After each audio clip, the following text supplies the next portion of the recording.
৭৫ বছরে পা দিল বাংলাদেশের সবচেয়ে প্রাচীনতম ঐতিহ্যবাহী রাজনৈতিক দল বাংলাদেশ আওয়ামী লীগ। এমন এক সময়ে দলটি প্লাটিনাম জয়ন্তী উদযাপন করছে যখন টানা চতুর্থ মেয়াদে দেশ শাসন করছে তারা।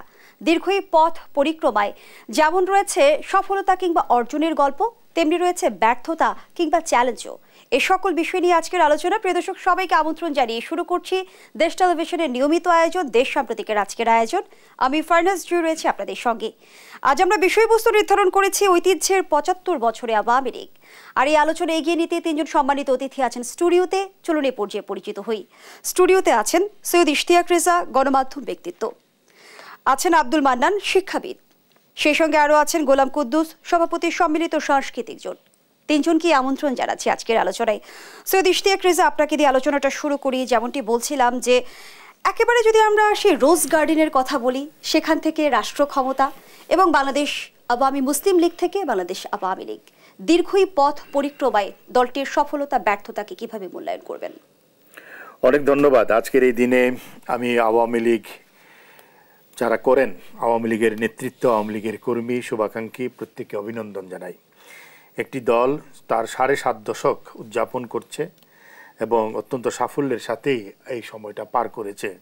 বিশেষ করে বলতেই হবে যে এই মুহূর্তে বাংলাদেশের সবচেয়ে ভালো সময় ব্যয় করছে আওয়ামী লীগ, তার ইতিহাসের সবচেয়ে সুবর্ণ সময়। কারণ টানা ৪ মেয়াদে ক্ষমতায় আছে, যেটা আপনি নিজেও বলছিলেন। আওয়ামী লীগ বাংলাদেশের অস্তিত্বের সাথে মিশে আছে এবং বলা হয় যে আওয়ামী লীগের ইতিহাসই বাংলাদেশের ইতিহাস। এবং শ্রদ্ধা জানাই আমি জাতির পিতা বঙ্গবন্ধু শেখ মুজিবুর রহমানের প্রতি, যিনি তার জীবনটা দিয়েছেন এই দলের জন্য এবং এই দলের মাধ্যমে দেশের জন্য। এবং এই দলের অসংখ্য নিবেদিত প্রাণ নেতাকর্মী এদেশের স্বাধিকার আন্দোলনে, নানা সাংস্কৃতিক আন্দোলনে, রাজনৈতিক আন্দোলনে, সংগ্রামে জীবন দিয়েছে, তাদেরকেও শ্রদ্ধা জানাই। এবং এই যে কথাটা বললাম যে আওয়ামী লীগ এই মুহূর্তে সবচেয়ে ভালো সময় বের করছে, সেটাও হয়েছে বঙ্গবন্ধু কন্যার হাত ধরে, প্রধানমন্ত্রী শেখ হাসিনার হাত ধরে, যিনি নিরলসভাবে এই দলটিকে 1981 সাল থেকে নেতৃত্ব দিয়ে আসছেন। এর মধ্যে তার উপরে জীবনের উপর দিয়ে বড় ধরনের ঝড় বয়ে গেছে, নানা ধরনের হুমকি এসছে, তাকে হত্যার চেষ্টা করা হয়েছে, তার দলকে বিলীন করে দেওয়ার চেষ্টা হয়েছে 21শে আগস্টের গ্রেনেড হামলার মতন ঘটনা ঘটিয়ে। কিন্তু সব কিছু ছাপিয়ে প্রত্যেকটা সংকট থেকে আওয়ামী লীগ ফিনিক্স পাখির মতন উপরে উঠে এসেছে। এবং প্রত্যেকবার যেটা বলা হয় যে আওয়ামী লীগ রুখে দাঁড়িয়েছে। এবং হুমায়ুন আজাদের একটা কবিতা আছে যে দরিদ্র মানুষের সব কিছু খারাপ, কিন্তু তার সবচেয়ে বড় সৌন্দর্য হলো যখন সে রুখে দাঁড়ায়। আওয়ামী লীগেরই রুখে দাঁড়াবার ক্ষমতা আছে এবং আওয়ামী লীগের সাথে দেশের আপামর মানুষ আছে, বিশেষ করে দরিদ্র মানুষ আওয়ামী লীগের সাথে আছে। কিন্তু অনেকগুলো কথা এই প্রেক্ষাপটে এসে বলতে হয় যে সেই আওয়ামী লীগে এখন কিন্তু আমরা অনেক কিছু দেখি না। মুক্তিযুদ্ধের যে চেতনা ছিল উদার ও সাম্প্রদায়িক মানবিক বাংলাদেশ, আওয়ামী লীগের ভিতরে এখন সেটা দেখা যায় কম। বরং ওবায়দুল কাদের যেটি বলেছেন যে সাম্প্রদায়িক শক্তির হাতছানি বাংলাদেশকে একটা চ্যালেঞ্জের মুখে ফেলেছে, একথা সত্য। এবং সেখানে নিজের দলের ভিতরেও যে সেই শক্তি ঢুকেছে, আমরা সে কথা তাদের ভিতর থেকেই মাঝে মাঝে শুনতে পাই। আওয়ামী লীগের বলা হয় যে এই আমলে, অর্থাৎ আওয়ামী লীগের আমলে আওয়ামী লীগ সবচেয়ে ভালো আছে অরিজিনাল আওয়ামী লীগারদের চাইতে। একথা আওয়ামী লীগের কর্মীরা নিজেরাই বলে। সারা দেশে এখন শুধুই আওয়ামী লীগ দেখতে পাবেন আপনি।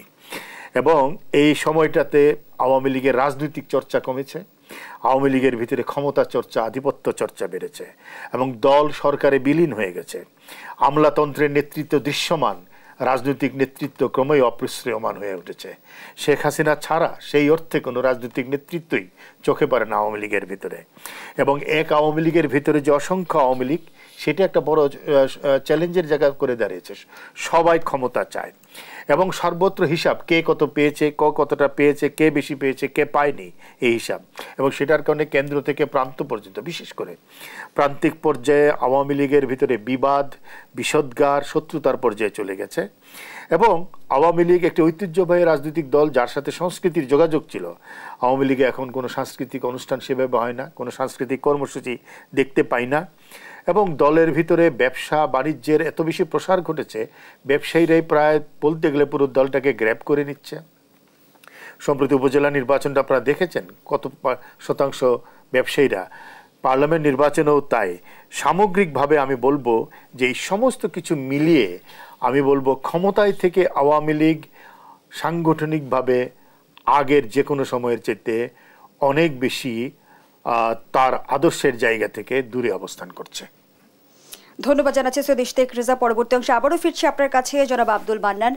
যেমনটি প্রধানমন্ত্রীও বলেছে যে বারবার নিশ্চিহ্নের চেষ্টা করা হলেও ফিনিক্স পাখির মতো বারবার ঘুরে দাঁড়িয়েছে আওয়ামী লীগ। আওয়ামী লীগের একাল সেকাল নিয়ে জানতে চাই আপনার কাছ থেকে। আপনাকে ধন্যবাদ। এই ৭৫ বছর আমরা পার করলো বাংলাদেশ আওয়ামী লীগ। আমি শুরুতেই এই আওয়ামী লীগ প্রতিষ্ঠার সাথে যারা জড়িত ছিলেন, মৌলানা আব্দুল হামিদ খান ভাসানী প্রথম সভাপতি, শামসুল হক প্রথম সাধারণ সম্পাদক, বঙ্গবন্ধু শেখ মুজিবুর রহমান আজকে আমাদের মাঝে নেই, কেউ আমাদের মাঝে নেই, তিনি যুগ্ম সাধারণ সম্পাদক, পরবর্তীকালে হোসেন শহীদ সরওয়ার্দী, সকলে তার ছাড়া অন্য যারা ছিলেন সকলের প্রতি আমি গভীর শ্রদ্ধা জানাচ্ছি। দেখেন, আওয়াম শব্দটা হচ্ছে জনগণ। আওয়ামী লীগ যারা করেছিলেন তারা কম বেশি সকলেই দেশভাগের আগে মুসলিম লীগের রাজনীতির সাথে পরোক্ষ এবং প্রত্যক্ষভাবে জড়িত ছিলেন। পরবর্তী ৪৭ সনে দেশভাগ হওয়ার ২ বছরের কম সময়ের মাথায় কেন আওয়ামী লীগ প্রতিষ্ঠা করতে হলো, এটার একটা ব্যাখ্যা দরকার। আওয়াম মানে হচ্ছে জনগণ। আওয়ামী মুসলিম লীগ ছিল পাকিস্তানের সে তৎকালীন সময়ের উত্তরপ্রদেশ এবং বাংলার অবিভক্ত বাংলার কিছু এলিট শ্রেণীর উচ্চবর্গের মুসলমান শ্রেণীর তাদেরই একটা ক্লাব। আমি এটা রাজনৈতিক দল না বলে এটাকে ক্লাবের মতোই বলি। তারা ওই এলিট শ্রেণীর ওই শ্রেণীর ভুক্ত যারা ছিলেন তাদের স্বার্থ সংরক্ষণ ছাড়া জনগণের স্বার্থ সংরক্ষণের জন্য তারা তেমন তাদের কোনো উদ্দেশ্য ছিল না, তাদের কোনো এটা কর্মসূচিও ছিল না। আওয়ামী লীগ দেখলো স্বাধীনতার পর তো অনেক দীর্ঘ এটা ইতিহাস, আমাদের যে ভাষা আন্দোলন শুরু হলো তারপর থেকে দেখলো যে এই মুসলিম লীগ দিয়ে জনগণের কোনো স্বার্থ সংরক্ষণ হবে না। তখন পরবর্তীকালে প্রথম ৪৮ সনে পূর্ব পাকিস্তান মুসলিম আওয়ামী লীগ গঠিত, ছাত্রলীগ গঠিত হলো। ৪৯ সনে বাংলাদেশ আওয়ামী লীগ এখন যেটি, সেটা মুসলিম আওয়ামী লীগ হিসেবে গঠিত হয়েছিল। আপনি কাকতলীয়ভাবে কিনা জানি না, ২৩শে জুন ১৭৫৭ সালে কিন্তু পলাশীর যুদ্ধে বাংলার সূর্য অস্তমিত হয়েছে। সেই বাংলার সূর্য কিন্তু যেই দলটির হাত ধরে আবার উদিত হয়েছে, সে আওয়ামী লীগের জন্ম কিন্তু ২৩শে জুন। এটা হচ্ছে একটা কোইন্সিডেন্সও হতে পারে। আজকে আমরা যদি ৭৫ বছরের পরিক্রমা আমরা একটু বিশ্লেষণ করি, একেবারেই স্থাবক, আমি স্থাবক হওয়ার কোনো কারণ দেখি না। স্থাবক হওয়া মানে দলের সর্বনাশ করা। নির্মোহভাবে আপনি যদি বিশ্লেষণ করেন কোথায় ভালো হয়েছে, কোথায় শুদ্ধ হয়েছে, কোথায় আর ভালো হতে পারতো, এটা যদি আপনি করতে পারেন, যে কেউ করতে পারে, তাহলে বুঝতে হবে সে আওয়ামী লীগের বা যে কোনো দলের যে কোনো ব্যক্তির তিনি ভালো চান। আর যদি আপনি সবসময় একটা গুণ কীর্তনই গাইতে থাকেন, তাহলে আপনি ভুল শুধরানোর কোনো সুযোগ পাবে না। শুধু শেষে যে কথাগুলো বলেছেন তার প্রত্যেকটি কথার সাথে একমত। আওয়ামী লীগ জনগণের সংগঠন, সেটা এখন আর জনগণের সংগঠন ওইভাবে আমি আমার সময় থেকে যেটা ৬০, ৭০, ৮০ দশকে, ৯০ দশকে যেটা যে আওয়ামী লীগকে দেখেছি, ইভেন কি ৬০-এর ৫০-এর শেষের দিকেও যতটা দেখে আমি স্কুলে ছিলাম হয়তো, কিন্তু সেই জায়গা থেকে আওয়ামী লীগ এখন আর নাই। আওয়ামী লীগ হয়ে গেছে এখন আমলা নির্ভর একটি রাজনৈতিক দল আর ব্যবসায়ী নির্ভর একটি রাজনৈতিক দল। আওয়ামী লীগের সাথে যে জনগণের সম্পৃক্ততা সেটা অনেকটা অংশে কমে গিয়েছে। আর এখানে একটা পরিবারতন্ত্র একটা মারাত্মক আকার ধারণ করেছে। এই সদ্য সমাপ্ত যে উপজেলা নির্বাচন হলো, দেখা গেল যে বাড়ির কর্তা সংসদ সদস্য, তার স্ত্রী সংসদ সদস্য বা উপজেলার চেয়ারম্যান আর ছেলে মেম্বার, মানে পুরো একটা পৌরসভা, মানে না, এটা মানার কোনো বালাইও মনে করে না। আবার আরেকটা জিনিস, এটা আমি মনে হচ্ছে ওদের ভবিষ্যতে এটা আরও বোঝা যাবে যে উত্তরাধিকারের সূত্রে আওয়ামী লীগ কিছু সৈয়দ আশরাফ বলেছেন, আওয়ামী লীগ হচ্ছে একটা আদর্শ, আওয়ামী লীগ হচ্ছে একটা অনুভূতি। উত্তরাধিকার সূত্রে এটা গর্দিনসীন পিন্না, বাবা পোরখা আওয়ামী লীগ ছিল বলে ছেলের সাথে রাজনীতির কোনো সম্পর্ক নাই, তাকে আপনি আওয়ামী লীগের একদম শুধু নেতা না, কর্মী না, কর্মী তো প্রশ্নই আসে না। বঙ্গবন্ধুর মতন একেবারেই সোজা মাটির গন্ধ থেকে উঠে এসে নেতা হওয়া এখন আওয়ামী লীগ আপনি খুঁজে পাবেন না। জাতীয় ৪ নেতার ওই মাপের মানুষ আর পাবেন না। আপনি ভালো লেখাপড়া করছেন, ভালো স্টুডেন্ট, পেশায় ভালো, আপনি একটা ক্যারিয়ার গড়ার চেষ্টা করছেন, বাবা মারা গেলেন, বাবা রিটায়ার করলেন, সন্তানকে আপনি সেই জায়গায় গর্দিনসীন করলেন। এই গর্দিনসীন যে রেওয়াজটা শুরু হয়েছে, এইটা বন্ধ করতে হবে। আপনাকে এখন বাংলাদেশে প্রচুর আওয়ামী লীগ করে কর্মী আছে নিবেদিত প্রাণ। আমি দুটো ঘটনার কথা বলি। একটা আমার সামনে ঘটেছে, চট্টগ্রামে বঙ্গবন্ধু কন্যাকে যে হত্যা করার চেষ্টা করা হয়েছিল এরশাদ বিরোধী আন্দোলনের সময়, যারা মানববর্ম রচনা করে প্রায় 23 জন ছেলেপেলে, ছাত্রলীগের ছেলে, শ্রমিক লীগের সদস্য, তারা কিন্তু সাধারণ মানুষ, তারা কিন্তু কোনো নেতা না। হ্যাঁ, আবার 21শে আগস্ট যে গ্রেনেড হামলা প্রতিহত করে মানে নিজের জীবন বাজি রেখে প্রধানমন্ত্রীকে, বঙ্গবন্ধু কন্যাকে, তৎকালীন বিরোধী দলীয় নেত্রীকে বাঁচিয়েছিল, তারা কিন্তু কেউ বড় নেতা না। একমাত্র আইভি লীগ ছিলেন যে মহিলা লীগের নেত্রী। বাকি সাধারণ কর্মীরা কিন্তু এখন আর আওয়ামী লীগের ধারে কাছে আসতে পারে না, ভিড়তে পারে না, বাইরে বাইরে ঘুরঘুর করে। এখন যার পয়সা আছে, যার কানেকশন আছে, যার একটা পদ ছিল, আমলা ছিলেন, তিনি সরকারি হোক, আবার সব আমলা না, প্রশাসনিক আমলা হতে হবে। আপনি দেখেন এখন প্রশাসনিক আমলারা কখনো কিন্তু আপনার অবসরে যান না। যাদের দুর্ভাগ্য যারা, তারা অবসরে যান। আপনি অবসরে গেলেন, আপনি কোনো একটা ব্যাংকের চেয়ারম্যান হলেন, রাষ্ট্রদূত হলেন, সংসদ সদস্য হলেন, মন্ত্রী হলেন, টেকনোকোটা ইয়েতে মন্ত্রী হয়ে গেলেন, টেকনোক্রেট মন্ত্রী হয়ে গেলেন। অর্থাৎ এখন আমলা নির্ভর হয়ে গেছে আওয়ামী লীগ। আর একটা হচ্ছে আপনার এই যে ব্যবসায় নির্ভর। এখন যেমন আমি একদম এখানে হয়তো ইশতিয়াক বলতে পারবে আওয়ামী লীগ বিভিন্ন সময় ক্রাইসিস গিয়েছে। একেবারে 81 সন থেকে যে সংকট গিয়েছে, তারপরে এরশাদ বিরোধী আন্দোলনের সময় যে সংকট গিয়েছে, বা তার আগে জিয়া রহমানের সময় বঙ্গবন্ধুকে হত্যা করার পর যে ক্রাইসিসগুলো গিয়েছে, তারপরে 2014 সনে যে ক্রাইসিস গিয়েছে, 2006-এর পরে যে ক্রাইসিস ক্রান্তিকালগুলো গিয়েছে, আপনি এখন যাদেরকে টেলিভিশনে দেখেন, সংসদে দেখেন, মন্ত্রিসভায় দেখেন, তাদের কয়জন ওই ক্রান্তিকালের সময় আপনার এই ক্রান্তি মোকাবেলা করার জন্য সামনে এসেছেন? আসেন নাই। বর্তমান বাস্তবতায় কি তাহলে বলাই যায় যে মূলধারার রাজনীতিক নেতারাই কিন্তু গিয়েছেন? আমি আজকে এটা আমার নিজের জন্য বলছি না। 14 সনে যখন অগ্নিসন্ত্রাস চলছে, আপনাদের এই টিভিতে বা অন্য টিভিতে যাওয়ার কোনো লোক পাওয়া যাচ্ছে না। ঘুরে ফিরে 5-7 জন লোকই এই টেলিভিশন থেকে ওই টেলিভিশন যাচ্ছে কথা বলার জন্য। আওয়ামী লীগের, আমি অনেক সময় জিজ্ঞেস করি, আপনি আওয়ামী লীগের লোকজন কেন আসে না? বলো তারা আসতে চায় না। হ্যাঁ, একটা ভীতি আছে স্বাভাবিক। আমার কাছে যে ভীতি নাই তা আমি তো বলতে পারবো না, চায় না।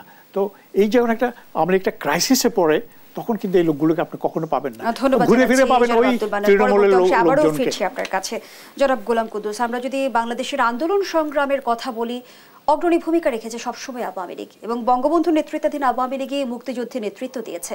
আমরা যদি সংকট, অর্জন, সংগ্রাম সবকিছু মিলিয়ে বিবেচনায় নিতে চাই, কি বলবেন? ধন্যবাদ আপনাকে। আমি সর্বপ্রথমেই আওয়ামী লীগের সকল নেতা কর্মীকে প্রতিষ্ঠাবার্ষিকীর এই দিনে উষ্ণ অভিনন্দন জানাই।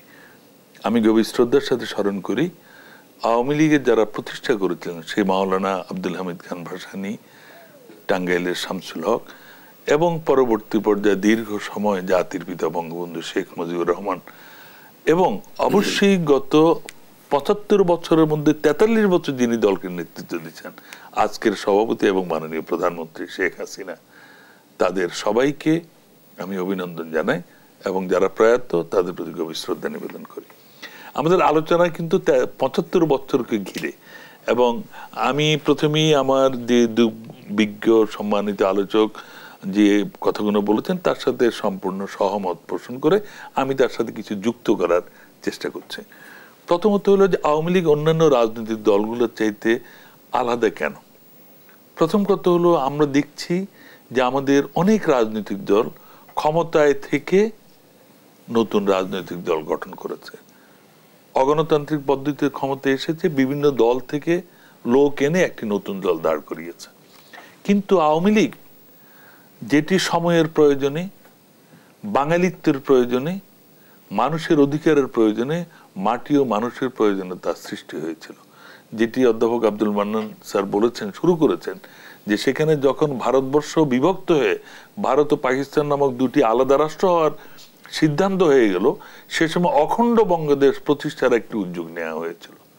সেই উদ্যোগটি নিয়েছিলেন হোসেন শহীদ সোহরাওয়ার্দী, আবুল হাসিম, কিরণ শঙ্কর রাও এবং শরৎ বসু, এবং তাদের অনুসারী ছিলেন তৎকালীন যুবনেতা শেখ মুজিবুর রহমান। তারা ভেবেছিলেন যে অখণ্ড বঙ্গদেশ প্রতিষ্ঠার মধ্যে দিয়ে বাঙালির একটি স্বাধীন জাতি রাষ্ট্র তারা প্রতিষ্ঠিত করবেন, বাঙালির অধিকার প্রতিষ্ঠিত করবেন। এই ভাবনাটি তাদের মধ্যে কেন প্রথম এলো? কারণ ভবিষ্যৎ পাকিস্তানের রাষ্ট্রভাষা কি হবে এটা নিয়ে অলরেডি একটা সিগন্যাল দিয়ে দিলেন অল ইন্ডিয়া মুসলিম লীগ নেতা চৌধুরী খালিকুজ্জামান। তিনি বলেছিলেন ভবিষ্যৎ পাকিস্তানের রাষ্ট্রভাষা হবে উর্দু, এবং পূর্ববঙ্গের মুখ্যমন্ত্রী প্রধানমন্ত্রী কি হবেন সেটিও কেন্দ্রীয় মুসলিম লীগ ষড়যন্ত্র করে হোসেন শহীদ সোহরাওয়ার্দীর দিকে বাদ দিয়ে তাদের অনুসারী খাজা নাজিমুদ্দিনকে পূর্ব পাকিস্তানের মুখ্যমন্ত্রী করবার জন্য তারা অনৈতিক পন্থা অবলম্বন করেছিলেন। এই বিষয়গুলো যখন দৃশ্যমান হয়ে গেল তখন হোসেন শহীদ সোহরাওয়ার্দী এবং আবুল হাশিমের অনুসারী শেখ মুজিবুর রহমান সহ অন্যরা পূর্ব বাংলায় ফিরে এলেন এবং বাঙালির অধিকার আদায়ের জন্য সংগ্রামে যুক্ত হলেন।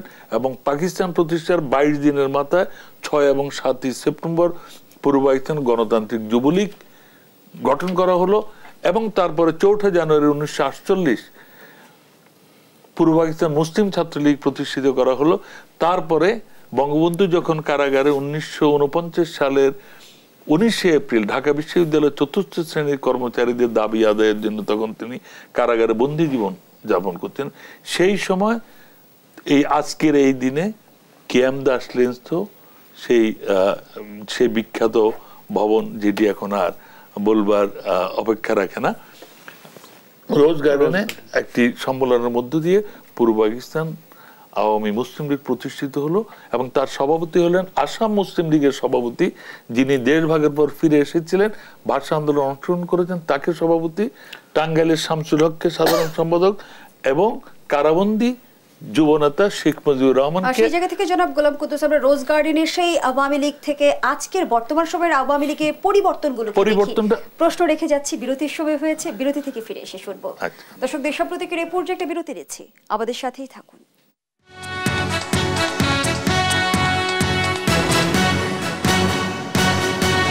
ফিরে এলাম, দেখছেন দেশ সাম্প্রতিক। আজকের আলোচনা চলছে ঐতিহ্যের 75 বছরে আওয়ামী লীগ, এই শিরোনামে আবারও ফিরছে আলোচনায়। জনাব গোলাম কুদ্দুস, যে আলোচনায় আমরা ছিলাম, প্রশ্ন রেখে গিয়েছিলাম যে আওয়ামী মুসলিম লীগ থেকে আজকের বাংলাদেশ আওয়ামী লীগ পরিবর্তনগুলো কি চোখে পড়ে? আমি প্রথম দিকে কিছু আলোচনা করছিলাম, আসলে এখানে ইতিহাস বলার সময় আমাদের নেই, তবে সংক্ষেপে এটুকু যদি বলতে চাই যে বঙ্গবন্ধু নেতৃত্বে আওয়ামী লীগ যখন এলো, তারপর 53 সালে তিনি যখন আওয়ামী লীগের সেক্রেটারি হলেন, এবং পরবর্তীতে 66 সালে তিনি যখন সাধারণ সভাপতির দায়িত্ব নিলেন, এই দীর্ঘ সময় এবং 71 সাল পর্যন্ত বাঙালির আত্মনিয়ন্ত্রণ অধিকার আদায়ের জন্য বঙ্গবন্ধু যে দীর্ঘ লড়াই সংগ্রাম করেছেন, সেটি নানা ধাপে ধাপে 6 দফা, 69 গণঅভ্যুত্থান, এর আগে 64 সাম্প্রদায়িকদের বিরোধী আন্দোলন, ভাষা আন্দোলন, প্রতিটি ক্ষেত্রে বঙ্গবন্ধুর সাহসী ভূমিকার কারণে আমরা এই আজকে স্বাধীন বাংলাদেশ রাষ্ট্রটি পেয়েছিল। বঙ্গবন্ধু 6 দফায় বাঙালির মুক্তি সনদ হিসেবে স্বীকৃত হয়েছিল।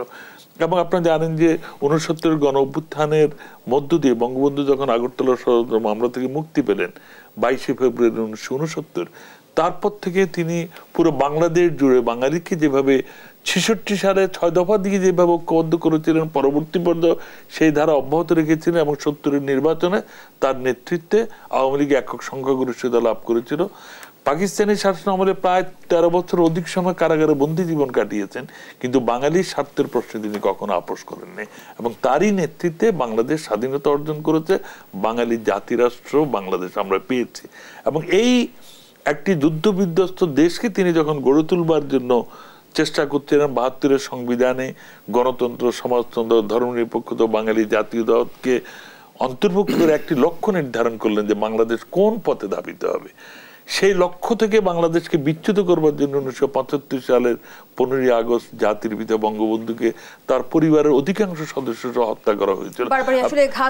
এর মধ্যে দিয়ে মুক্তিযুদ্ধের আদর্শকে হত্যা করার তারা চেষ্টা করেছিল, কিন্তু যেটি তারা ব্যর্থ হয়েছে, কারণ বাঙালি বারবার রুখে দাঁড়িয়েছে। বিশেষ করে 1981 সালে যখন বঙ্গবন্ধু কন্যা শেখ হাসিনা আওয়ামী লীগের সভানেত্রী হিসেবে আবার যখন বঙ্গবন্ধুবিহীন বাংলাদেশে ফিরে এলেন, সেদিন তিনি 3টি কথা বলেছিলেন: আমি বঙ্গবন্ধু হত্যার বিচার চাই, আমি গণতন্ত্র চাই, আমি মুক্তিযুদ্ধের আদর্শকে সুপ্রতিষ্ঠিত করতে চাই। সেই দীর্ঘ 43 বছর ধরে সেই লড়াইটি অব্যাহত রেখে বাংলাদেশকে আবার মুক্তিযুদ্ধের দ্বারা ফিরিয়ে আনার চেষ্টা করছেন তিনি। জনাব আব্দুল মান্নান, যেমনটি সৈয়দ ইশতিয়াক রেজা খুব সুস্পষ্টভাবে বলেছে যে আওয়ামী লীগ প্রতিষ্ঠাকালীন সবচেয়ে বেশি সুসময়ের মধ্য দিয়ে যাচ্ছে বর্তমান সময়ে, এবং তিনি আরো বলেছেন যে সর্বত্র আওয়ামী লীগময় এবং সরকার দলে বিলীন হয়ে গেছে। সেই জায়গা থেকে দলের সুসময় কি রাষ্ট্রের সুসময় নিশ্চিত করতে পারছে? ধন্যবাদ। আসলে সৈয়দ ইশতিয়াক রেজা মানে উনি যে কথাটা বলেছেন তার সাথে দ্বিমত করার কোনো সুযোগ নাই। কথার কথা, এটা হাইপোথেটিক্যাল কথা। কোথায় না করুক, এই মুহূর্তে যদি আওয়ামী লীগের সামনে কোনো একটা বিপদ আসে, ক্রান্তি আসে, সংকট আসে, আপনি এত ঘরে ঘরে যে আওয়ামী লীগ দেখছেন না, একটারও খুঁজে পাবেন না। ঘুরে ফিরে ওই রাজপথের কর্মীদেরই আপনি খুঁজে পাবেন, সাধারণ শ্রমিককে খুঁজে পাবেন। একেবারে পোরখাওয়া আওয়ামী লীগ যে কখনো কিছু চায় নাই, সে 1000 টাকাও ঠিকমতো গুনতে পারবে না, তাকে আপনি খুঁজে পাবেন। যারা কোটি কোটি টাকা ব্যাংক ব্যালেন্স নিয়ে হ্যারিয়ার গাড়িতে ঘুরে বেড়ায়, তাদের কাউকে আপনি খুঁজে পাবেন না। পাবেন কিন্তু ওই মানুষগুলোকে। এখন আওয়ামী লীগের ওই যে সুসময়ে একটা ছিল, এখনও সুসময় আছে। দুঃসময়ে আওয়ামী লীগ যখন আসে তখন বোঝা যায় সঠিক আওয়ামী লীগের মানে যে চিন্তা চেতনা আদর্শ কারা ধারণ করে, তখন এই কাউকে আপনি খুঁজে পাবেন না। কিন্তু যে আওয়ামী লীগ আবার সুসময় আসবে, এই যে এখন 2009 থেকে আজ অব্দি যে ক্ষমতায় আছে, কত মানুষ আওয়ামী লীগ এখন বাংলাদেশে ঘরে ঘরে আওয়ামী লীগ। বললাম না, ঘরের মধ্যে ভিভিআইপি সংখ্যা, মানে হাজব্যান্ড, স্ত্রী, ছেলে, নাতি, পুতি সবাই আপনার বিভিন্ন পদবিতে আছে। আমাদের সময় আমরা যখন ছাত্র ছিলাম ঢাকা বিশ্ববিদ্যালয়ে, তখন 69-এর গণ আন্দোলন, 67 রান শুরু হয়েছে, 68, 69, তখন আমাদের যারা আন্দোলনের নেতৃত্ব দিচ্ছিলেন তোফায়েল ভাই সহ, একমাত্র একটা ভ্যাসপা স্কুটার ছিল সিরাজুল আলম খানের, একমাত্র ব্যক্তি সিরাজুল আলম খান, একটা ভ্যাসপা স্কুটার ছিল।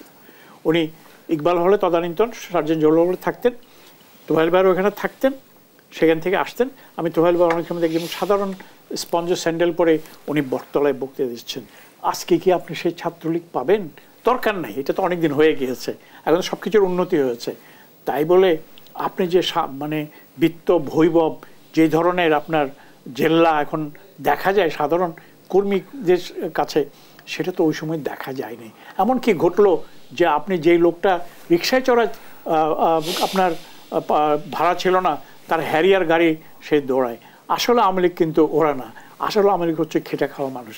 আসলে আওয়ামী লীগ হচ্ছে যারা 21শে আগস্ট নিজের জীবন বলতে পারি যে সেবামূলক রাজনীতি থেকে ব্যবসা বান্ধব রাজনীতি পরিণত হয়েছে। ব্যক্তি স্বার্থ, গোষ্ঠী স্বার্থ, ব্যবসায়িক স্বার্থ, পেশার স্বার্থ, এটা ছাড়া স্বার্থের বাইরে, নিজের স্বার্থের বাইরে আওয়ামী লীগ জনগণের স্বার্থে রাজনীতি করে এরকম মানুষ খুব কম খুঁজে পাবে। স্বার্থ নির্ভর রাজনীতি থেকে জনগণ কি পাচ্ছে সেটিও একটি প্রশ্ন। সেই প্রশ্নের উত্তর নিতে নিশ্চয়ই পরবর্তী অংশে আবারও যুক্ত হব। ধন্যবাদ জানাচ্ছি এ পর্যায়ে সৈয়দ ইশতিয়াক রেজা। যেমনটি আসলে জনাব আব্দুল মান্নান বলছিল যে এখন আওয়ামী লীগ ব্যবসায়ী নির্ভর, এখন আওয়ামী লীগ আমলা নির্ভর। কেন ঐতিহ্যবাহী রাজনৈতিক দলটি আসলে নিজেদের আদর্শ ধরে রাখতে পারল না? বিরোধী দলও কিন্তু একই অভিযোগ করছে যে আওয়ামী লীগ নিজেদের চরিত্র হারিয়েছে।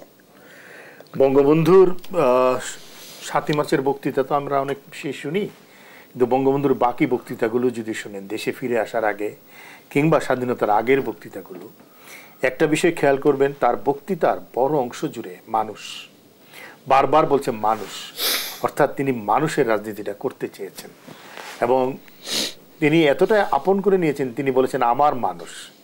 তিনি কিন্তু অধিকবার এই আমার মানুষ কথাটা বারবার বলার চেষ্টা করেছেন এবং তিনি বলেছেন মানুষের জন্য তিনি করতে চান, মানুষের জন্য তিনি যে কোনো ধরনের ত্যাগ স্বীকারে প্রস্তুত। এবং এটা কথার কথা ছিল না, এটা কিন্তু বাস্তবে তিনি সেটা করে দেখিয়েছেন। আজকের আওয়ামী লীগের যে সংকটের কথাটা আপনারা বলছেন, সংকটটা এখানেই, আওয়ামী লীগ মানুষ থেকে দূরে চলে গেছে। মানুষের ভাবনাটা যখন কোনো রাজনৈতিক দলের ভাবনায় না থাকে, শুধুমাত্র পদ, পদবি, ক্ষমতা, আধিপত্য এগুলো বড় হয়ে দেখা দেয়, তখন কিন্তু রাজনৈতিক দলের যে পরিণতি হওয়ার কথা সেটাই ঘটেছে। ফলে আওয়ামী লীগ এখন একটা ধনিক শ্রেণীর ক্লাবে পরিণত হয়েছে। আওয়ামী লীগ যারা করে তারা বড় লোক, আওয়ামী লীগ করলে বড় লোক হওয়া যায়, বড় লোকরা আওয়ামী লীগ করে, ব্যবসায়ীরা আওয়ামী লীগ করে, আমলারা সম্পদ অর্জনের পরে ক্ষমতা সম্পদ সবকিছু ভোগ করার পরে আওয়ামী লীগ করে। এরকম একটা চিত্র আওয়ামী লীগ দাঁড় করিয়ে ফেলেছে অথবা দাঁড়িয়ে গেছে। এটা থেকে যতক্ষণ দলকে বের করা না যাবে আপনার প্রশ্নের উত্তর সেখানে খাদি খেতে থাকবে। 1975-এর পূর্বের আওয়ামী লীগ, 1975-এর পরে আওয়ামী লীগ, পুরোটাই লড়াই সংগ্রাম, এবং পুরোটাতেই দেখবেন শেখ হাসিনা আসার আগেও শেখ হাসিনা আসার পরেও একটা গণমুখী নীতির মধ্যে আওয়ামী লীগ ছিল। আওয়ামী লীগ জনগণের যে কোনো সংকটে থাকার চেষ্টা করেছে, লড়াই থাকার চেষ্টা করেছে, তার কথাগুলো বলবার চেষ্টা করেছে। এখন যেটা আওয়ামী লীগ দেখা যায় না, আওয়ামী লীগ এখন এমন একটা অবস্থায় পৌঁছেছে সাধারণ মানুষের সাধারণ কথাকেও সহনশীলতার জায়গা থেকে দেখতে পারে না। এই যে দুর্নীতিবাজদের নিয়ে এত উল্লম্ফন দেখছি আমরা, তাদের পক্ষে পর্যন্ত দাঁড়িয়ে যায় কোনো কোনো আওয়ামী লীগ নেতা, তাদের পক্ষে কথা বলে। এইগুলো সমগ্র সিস্টেমকে, আওয়ামী লীগকে মানুষ থেকে, যেটা আমি বারবার বলি, বঙ্গবন্ধু মানুষের কথা বলেছেন, এই মানুষ থেকে দূরে নিয়ে চলে যাচ্ছে, এবং এইটা থেকে বেরিয়ে আসতে হবে। এটা থেকে বেরিয়ে আসার উপায়টা হলো নিজের রাজনীতিটাকে করা। আওয়ামী লীগ নিজের রাজনীতিটা যেদিন করবে সেটাই হবে আওয়ামী লীগের সাফল্যের জয়গান। আওয়ামী লীগ সংগঠন টিকিয়ে রাখবে, আওয়ামী লীগ অনাদিকাল ধরে বাংলাদেশে শাসন করে যাবে। আওয়ামী লীগের নিজের রাজনীতিটা কি, যেটা কুদ্দুস ভাই কিছুটা বলেছেন, আওয়ামী লীগের রাজনীতিটা গণমানুষের রাজনীতি, যেখানে উদার ও সাম্প্রদায়িকতা আছে, গণমানুষের লড়াই সংগ্রামটা আছে, সংস্কৃতির জাগরণের কথা আছে। সেটা সেই জায়গায় যেতে গেলে আওয়ামী লীগকে তার পুরা খোলনলচলটা বলতে হবে। এখন আওয়ামী লীগ ৭২-এও ফিরতে চায়, কিন্তু আবার রাষ্ট্রধর্ম ইসলামও রাখে। আওয়ামী লীগ ধর্মনিরপেক্ষতাও যেতে চায়, আওয়ামী লীগ আবার দেখা যায় যে কমি মাদ্রাসাকে মাস্টার ডিগ্রি সনদ দেয়। এই রাজনীতিগুলো বৈপরীত্য তৈরি করে, আদর্শের জায়গাগুলোকে ক্ষুণ্ণ করে, এবং ডিজিটাল সিকিউরিটি অ্যাক্টের মতন একটা অ্যাক্ট করে, যেটাকে এখন পরিবর্তন করা হয়েছে, তারপরও আইনগুলো রয়ে গেছে, সেটার মাধ্যমে তো বলতে গেলে বাংলাদেশের সেকুলার স্পেসটাই চলে গেছে। বাংলাদেশে এখন সেকুলার স্পেসটা ফিরে আনাটাই হবে আওয়ামী লীগের জন্য সবচেয়ে বড় লড়াইয়ের জায়গা। আপনিও বলছিলেন যে বর্তমান সময়ে দেশের সবচেয়ে আলোচিত বিষয় দুর্নীতি, কিন্তু দুর্নীতিবাজরা তো এখন আমরা দেখছি বেপরোয়া আচরণই করছে। দুর্নীতিবাজদের শক্তির উৎসটা কোথায়, প্রশ্নটি রেখে যাচ্ছে। আবারও বিরতির সময় হয়েছে। দর্শকদের সব থেকে রিপোর্ট যে আবারও বিরতিতে যাচ্ছি, সাথেই থাকুন।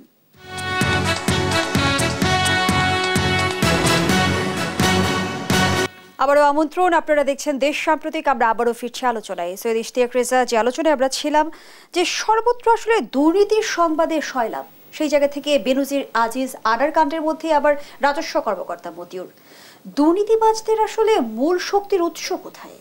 দুর্নীতিবাজদের মূল শক্তির উৎস হলো রাজনীতি। আমাদের আমলাতন্ত্র এখন রাজনীতিবিদ হয়ে উঠেছে। তারা রাজনীতিবিদদের মতো রাজনীতি করে এবং রাজনীতিটাকে তাদের ভিতরে মিশিয়ে নিয়েছে, এবং রাজনৈতিক নেতৃত্বের দুর্বলতায় তারা দুর্নীতিকে ভিত্তি করে একটা প্রভাব বিস্তারের চেষ্টা করছে। দুর্নীতি বাড়ার বড় কারণ হলো রাজনীতি না থাকা। একটা বাংলাদেশে এখন একটি রাজনৈতিক পরিবেশ বিরাজ করছে। আপনি জিজ্ঞেস করতে পারেন সেটা কি? রাজনীতি তো এটা না, আসলে যেটা হচ্ছে এখন এটা একটা অরাজনৈতিক রাজনীতি। রাজনীতি হলো রাজনৈতিক সংস্কৃতির কথা বলে, যেখানে সহনশীলতা থাকবে, গণমানুষের কথা থাকবে, মানুষের সুখ দুঃখের আলাপের কথা থাকবে। এগুলো কিচ্ছু নেই। এখন হলো কে কাকে কতটা বিষোদ্গার করতে পারে, কে কাকে কতটা আক্রমণ করতে পারে, কে কাকে কতটা খারাপ কথা বলতে পারে। এবং আমাদের শিশুরা বড় হচ্ছে বড় বড় নেতাদের প্রতিদিনকার ঝগড়া দেখে দেখে। ভয়ঙ্কর কুৎসিত একটা সমাজ তৈরি করছে আমাদের রাজনীতি, এখানে দেখে দেখে বড় হচ্ছে। ফলে দুর্নীতিবাজরা এখানে তাদের স্বর্গরাজ্য পেয়ে গেছে। বলা হচ্ছে দুর্নীতির বিরুদ্ধে জিরো টলারেন্স, আসলে কিন্তু ইনটলারেন্স, সম্পূর্ণ টলারেন্স। এবং দুর্নীতির বিরুদ্ধে কথা বললে সেখানে ইনটলারেন্স দেখানো হচ্ছে। পুলিশ সার্ভিস অ্যাসোসিয়েশনের বিবৃতি দেখেন আপনি, কি ভয়ঙ্করভাবে তারা সাংবাদিকদের আক্রমণ করার চেষ্টা করছে। ব্যক্তির দায় বাহিনী নিবে না, বাহিনী কিন্তু ঠিকই ব্যক্তির দায় নিল। হোম মিনিস্টার বললেন যে ব্যক্তির দায়, কোনো ব্যক্তির দায় নিবে না, পুলিশ বাহিনী ঠিকই নিয়ে চাললো কিন্তু। এবং এটাই হয়ে গেছে বড় সমস্যার জায়গা। ক্ষমতা চর্চা, আধিপত্য চর্চা, টাকা পয়সার চর্চা, সম্পদ আহরণের চর্চা, টাকা পাচারের চর্চা, এগুলোর কারণেই রাজনৈতিক চর্চা তিরোহিত, দুর্নীতি বাড়ছে, এক কথায়। ধন্যবাদ জানাচ্ছি সৈয়দ ইশতিয়াক রেজা। জনাব আব্দুল মান্নান, আপনি বলছিলেন যে স্বার্থ নির্ভর রাজনীতি চলছে, সেই রাজনীতি থেকে জনগণ কি পাচ্ছে? স্বার্থটা হচ্ছে ব্যক্তি এবং গোষ্ঠী। ব্যক্তিটাই প্রথম, সে স্বার্থটা হচ্ছে অর্থনৈতিক স্বার্থ, অন্য কোনো স্বার্থ না। যে কে কত বিত্ত বৈভবের মালিক হতে পারে। ধরেন আওয়ামী লীগ যখন গঠিত হয়, আজকে আমরা ৭৫ বছর আলোচনা করছি, তখন 15 দফা একটা কর্মসূচি দিয়ে আওয়ামী লীগটা গঠিত হয়েছিল। তার 5 নম্বর দফায় ছিল সরকারি কর্মচারীরা সমালোচনার অধীনে হবেন, কর্তব্য সম্পাদনে ব্যর্থতার জন্য তাদের পদচ্যুত করা যাবে এবং অপরাধের গুরুত্ব অনুসারে তাদের ছোটোখাটো বা বড় ধরনের সাজাও দেওয়া যাবে। এটা আওয়ামী লীগের গঠনের সময় 12 দফা কর্মসূচি ঘোষণা করা হয়েছিল, তাদের আদর্শ উদ্দেশ্য কি সেখানে স্পষ্টভাবে লেখা ছিল। সেই জায়গাটা থেকে আমরা আছি। আপনি কয়জন, এই যে একজন বেনজির দেখি আমরা, বা একজন যে মতিউর রহমান আমরা দেখছি গণমাধ্যমের কারণে, আমি বলতে চাচ্ছি না যে এটা নিয়ে আলোচনা করতে, টেস্ট সেক্রেটারি যা বলেছে যে তাদের পক্ষে হয়ে তাদের অ্যাসোসিয়েশন কীভাবে করছে। মানুষ বলছে যে এখন আপনারা একজন বেনজির দেখেন, এখন তো অনেক বেনজির এখন প্রস্তুত হয়ে আছে, হয়তো অদূর ভবিষ্যতে দেখা যাবে। অনেক মতিউর রহমান এখন ছাগলের কিস্সা দিয়ে শুরু হয়েছিল, অনেক আগামী কোরবানির ঈদে আস্তে আস্তে কত ছাগলের কিস্সা দিয়ে কত মতিউর রহমান সৃষ্টি হয় এটা আল্লাহ ছাড়া কেউ জানে না। সুতরাং বঙ্গবন্ধু যদি আপনি ওই যে স্বাধীনতার পরপর যতগুলি বক্তৃতা দেন, প্রত্যেকটা বক্তৃতায় একটা কথা উনি বলেছেন, দুর্নীতি। বলে আমরা পাকিস্তান সবাইকে নিয়ে গেছে কিন্তু চোরদের রেখে গেছে, মানুষ পায় স্বর্ণের খনি, আমি পেলাম চোরের খনি। বলে এত চোর কোত্থেকে আসলো? কম্বল চুরি, রিলিফের গম চুরি, রিলিফের চিনি চুরি, প্রত্যেকটা বক্তৃতায় আছে উনি এই কথাটাও বলেছেন। শিক্ষিত মানুষই দুর্নীতি করে, আমাদের সাধারণ কৃষক শ্রমিক তারা কখনো দুর্নীতি করে না। একজন রিক্সাওয়ালা কখনো দুর্নীতি করা তার কোনো সুযোগ নেই। দুর্নীতি করে কারা? উচ্চবিত্তর মানুষরা। এখন এই দুর্নীতি, এই ব্যক্তি স্বার্থ, গোষ্ঠী স্বার্থ, এটাই হয়ে গেছে এখন প্রধান রাজনীতির মূল উপজীব্য। আপনি এখন, আমরা একসময় বলতাম আমেরিকায় বিলিয়নার ছাড়া কেউ রাজনীতি করতে পারে না, বাংলাদেশে এখন ওই অবস্থায় চলে এসছে। কোটিপতি না, কোটি না, কোটিপতি ছাড়া কেউ উপজেলা নির্বাচনও করতে পারবে না। আপনার যেই মানুষটিকে আমি দেখেছি রিক্সা চড়ার পয়সা ছিল না, সে এখন ঢাকা শহরে 2-3টা করে অ্যাপার্টমেন্টের কিভাবে মালিক হয়, তাই তার কিভাবে হ্যারিয়ার গাড়ি থাকে, এটা আমি বুঝি না। সুতরাং এই যে তাদের ব্যক্তি স্বার্থ, এখন আমি শুরুতেই বলেছিলাম খোদাই না করে আওয়ামী লীগের সামনে যদি একটা হঠাৎ করে কোনো দুর্ঘটনা ঘটে, কোনো একটা বিপদ আসে, একটাও আপনি খুঁজে পাবেন না। খুঁজে পাবেন ওই পোর খাওয়া মানুষগুলো যারা শেখ হাসিনার জন্য জীবন বাজি রেখে তাকে মানববন্ধন সৃষ্টি করে নিজের জীবন উৎসর্গ করে, তাদেরকে আপনি খুঁজে পাবেন। আমি আজকের অনুষ্ঠানটি শেখ হাসিনা দেখবেন কিনা জানি না, মাননীয় প্রধানমন্ত্রী দেখবেন কিনা জানি না, এখনও সময় আছে। আওয়ামী লীগ আবার বঙ্গবন্ধুর আওয়ামী লীগে ফিরে যেতে চাই, আমি দেখতে চাই 81 পরবর্তীকালে আওয়ামী লীগে ফিরে যেতে চাই। সেটা একমাত্র উনিই পারবেন, আপনিই পারবেন, অন্য কারো উপর আমার তেমন একটা ভরসা এখন নাই। কারণ বঙ্গবন্ধুর সাথে তার জাতীয় 4 নেতা ছিল, আরও অনেকে ছিল। আমার মনে হয় বঙ্গবন্ধু কন্যার সাথে ওই রকম মানে নিবেদিত প্রাণ কর্মী এখন নেতা কেউ আছে বলে আমার মনে হয় না। ওনার এখন দেখেন, আপনি যখন যতগুলো জরিপ হয় দেখুন 70% 85% মানুষ শেখ হাসিনাকে এন্ডোর্স করে, কিন্তু দলকে তো করে না। তার মানে একজন শেখ হাসিনা দলের চাইতে অনেক উঁচু মাত্রায় চলে গিয়েছেন। আমাদের এখনও ভরসা আওয়ামী লীগের তো বড় আছেই, কিন্তু তার নেতৃত্বে যিনি আছেন বঙ্গবন্ধু কন্যা শেখ হাসিনা 75 বছর পূর্তি উপলক্ষে আজকে আমার কাছে বিনীত অনুরোধ, আপনার চারপাশে আপনাকে যারা ঘিরে থাকেন সর্বক্ষণ, তারা যে একটা বলয় সৃষ্টি করেছেন, অদৃশ্য বলয়, সেটা ভেঙে মানুষের সাথে যোগসূত্র স্থাপন করে আপনি যদি সামনের দিকে অগ্রসর হতে পারেন, আওয়ামী লীগ একত্রিত থাকলে, আদর্শের প্রতি অবিচল থাকলে আওয়ামী লীগ এখনও অপ্রতিরোধ্য। এটা 75 বছর ছিল, অনেক দুঃসময় কাটিয়ে এখানে এসছে। আমরা হয়তো থাকবো না কেউ এখানে, আরও 25 বছর 100 বছর যখন হবে আওয়ামী লীগ অনেক বেশি শক্তিশালী হবে।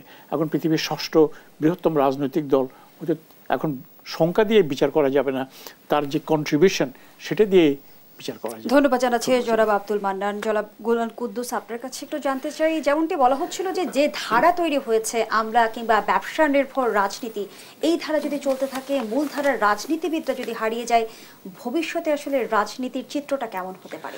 প্রথম কথা হলো, আমি যেটা মনে করি সেটা হলো যে রাজনীতিতে যে অর্থের যে প্রাধান্য, এটাই সবার আগে দূর করতে হবে এবং সেটা রাজনৈতিক দলকেই দায়িত্বটা নিতে হবে। এখন ধরেন তৃণমূল থেকে কেন্দ্র পর্যন্ত যার অর্থ আছে সেই বড় বড় পদগুলো সেই পাবে, যার অর্থ নেই, আদর্শ নিয়ে যে সারা জীবন লড়াই করেছে, কাজ করেছে, সংগঠন করেছে, সে এখন দলের বড় কোনো পদ পাবে না, সে কোনো নির্বাচনে নমিনেশন পাবে না।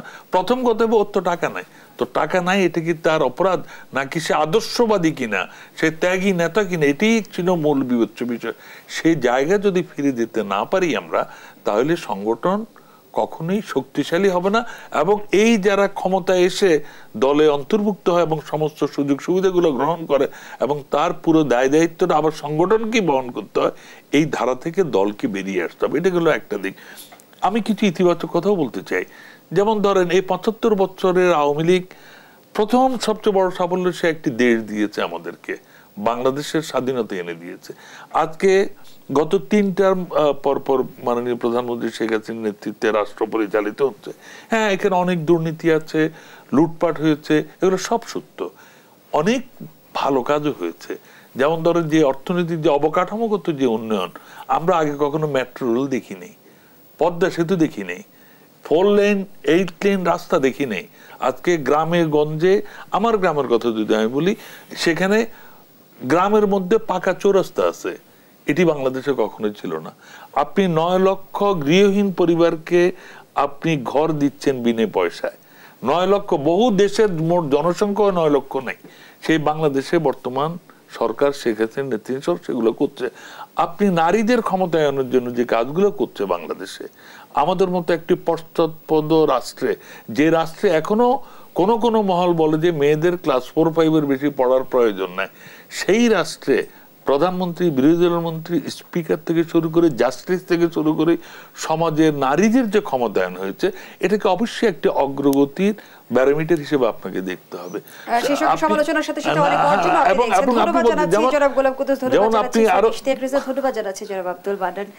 আমরা একেবারে শেষ পর্যায়ে দর্শক, দেশপ্রতীকের আজকের আয়োজন এখানেই শেষ করছি। ধন্যবাদ আমাদের সাথে থাকার জন্য।